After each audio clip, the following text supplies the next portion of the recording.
अस्सलाम welcome to another informative video. Students, आज हम फिर करेंगे an introduction to literary studies by Mario Klarer का जो वर्क है बीएस इंग्लिश लिटरेचर सेमेस्टर 1 में ये इंक्लूड है।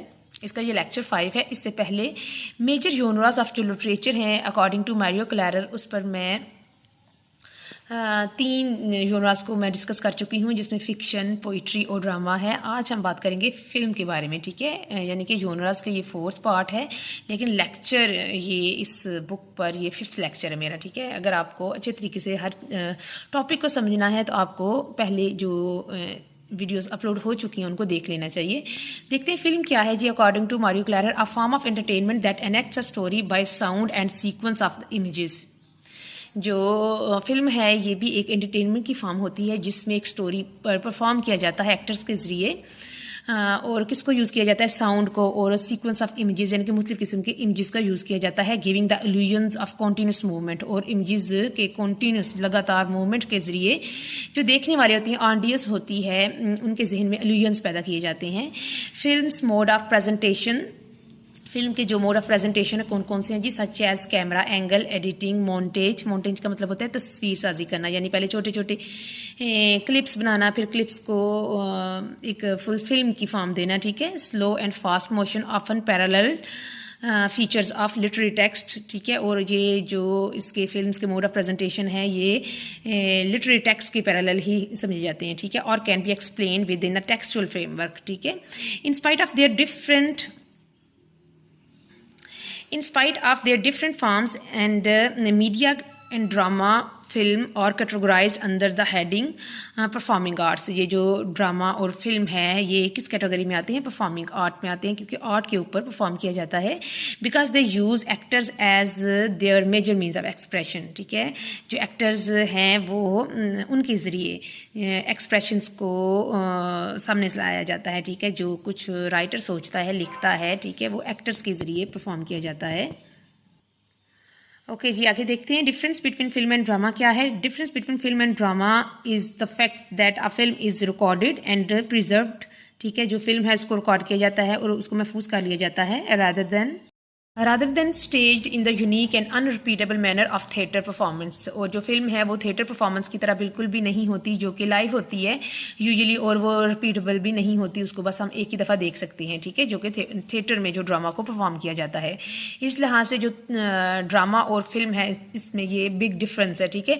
The history of film in 19th century is closely connected with photography, ठीक हो गया। एलिमेंट्स ऑफ फिल्म देखते हैं कौन सी हैं, और ये टॉपिक का जो मोस्ट इम्पॉर्टेंट पार्ट है जो फिल्म है उसके एलिमेंट, पहला एलिमेंट है स्पैटियल डायमेंशन। इसमें जोग्राफिकल जो आ जाती है इंफॉर्मेशन के क्या क्या चीज़ें ज़रूरी हैं, ठीक है, फिल्म को बनाने के दौरान, ठीक है। Lighting is indirectly connected to film stock for certain light conditions have to be fulfilled according to the sensitivity of the film, ठीक है। जब हम बाज़-औक़ात देखते हैं किसी फिल्म या ड्रामा के BTS देखते हैं, बिहाइंड द सीन हम देखते हैं, तो हमें नज़र आता है कि किस किस्म की एक लाइट का सिस्टम किया हुआ होता है डायरेक्टर ने, ठीक है। Terms like close up, long shot refers to the distance of the camera from the object, ठीक है।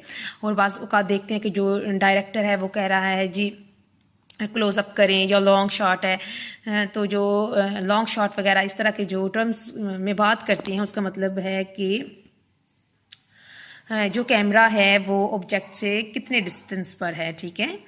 और इस तरह editing is one of the major cinematic technique which have contributed to the flexibility of the medium, ठीक है। और editing बहुत ज़्यादा एक इम्पॉर्टेंट थिंग है फिल्म के लिए, फिल्म की प्रोडक्शन के लिए। उसके बाद है जी टेम्पोरल डायमेंशन। टेम्पोरल का मतलब होता है टाइम के रिलेटेड, ठीक है। Film like literature can employ the dimension of time in a variety of veg.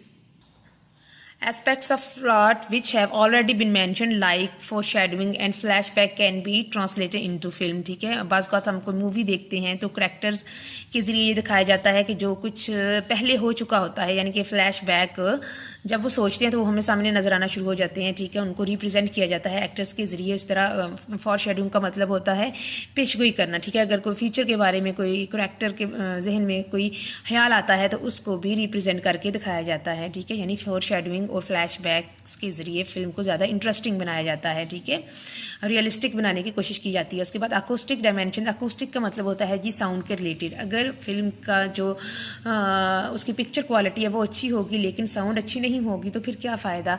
It was not until the 1920 that the acoustic aspects was added to the film, ठीक है।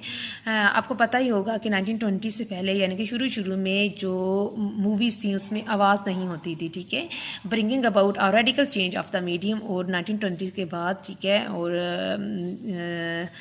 बल्कि 1950 के बाद, ठीक है, जितनी भी एशियन कंट्रीज़ में भी जो मूवीज़ आना शुरू हो गई उनमें भी आवाज़ का एलिमेंट शामिल कर दिया गया, साउंड रख दी गई उनमें, ठीक है।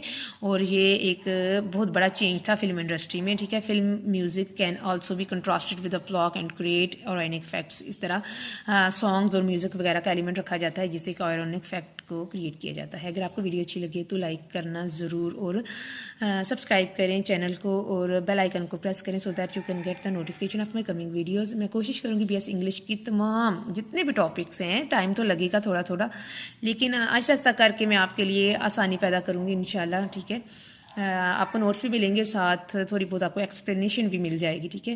तो इसके लिए आपको चैनल को ज़रूर सब्सक्राइब करना है और अपने क्लास फेलोज़ के साथ वीडियो को शेयर करना है। अगर आपको किसी भी टॉपिक पर वीडियो चाहिए, ठीक है, तो आप लिटरेचर के अबाउट आप मुझे कमेंट करके बता सकते हैं।